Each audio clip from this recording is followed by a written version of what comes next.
व्यासपीठ उपस्थित सर्व मान्यवर, समोर बसलेले विद्यार्थी मित्र, शिक्षक वर्ग आणि इथं बसलेले ज्योतिबा यांचं सर्वांचं या ठिकाणी मी आधी स्वागत करतो. कारण आज ज्या महामानवाची जयंती आहे त्यांचं कार्य आपणा सर्वांना माहीतच आहे.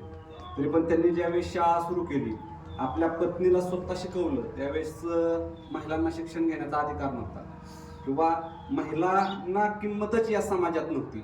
अशा काळात त्यांनी आपण स्वतः पत्नीच्या पाठीमागे उभं राहून समाज घडवण्यासाठी त्यांना प्रवृत्त केलं आणि त्याचबरोबर शिकवून, स्वतः पत्नीला शिकवून त्यांनी मुलींची शाळा काढली आणि मुलींना शिकवलं. त्या काळात एवढं करणं म्हणजे खूप मोठी जिकरीची गोष्ट होती. त्यांच्यावर एवढ्या आणीबाणी आणली समाजकंटकांनी की सावित्रीबाई ज्या वेळेस जायच्या त्यावेळेस त्यांच्यावर शेण फेकलं जायचं, दगड फेकलं जायचं. पण असल्या प्रतिकूल परिस्थितीतून कशासाठी, तर समाजाचा उद्धार व्हावा, आपली लोक सुधारावीत, शिक्षणाचा पाया मजबूत व्हावा, यासाठी त्यांनी अहोरात्र प्रयत्न केले, कष्ट केले.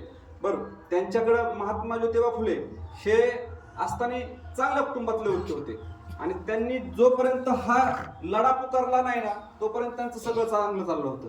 पण ज्या दिवशी त्यांनी हा लढा पुकारला या समतेच्या विरोधात, विषमतेच्या विरोधात किंवा या समाजाच्या अनिष्ट रूढी परंपरेच्या विरोधात ज्यावेळेस लढा स्वीकारला, त्यावेळेस त्यांना खूप संघर्ष करावा लागला.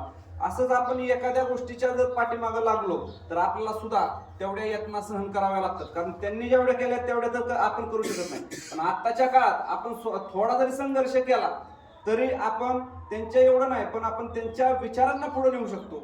एवढं या जयंतीच्या निमित्तानं तुम्हाला सांगायचंय. आयुष्यात जगत असताना नेहमी पैशापेक्षा चारित्र्य, कपड्यापेक्षा आरोग्य, आचारापेक्षा विचार आणि शब्दापेक्षा कृती, ह्या गोष्टीला महत्व देऊन आपण जर पुढे चाललो ना तर 100% यशस्वी होऊ. आणि सर, त्याच वेळेस या महापुरुषांच्या जयंती आपण साजऱ्या केल्या असं मला मनापासून वाटतं.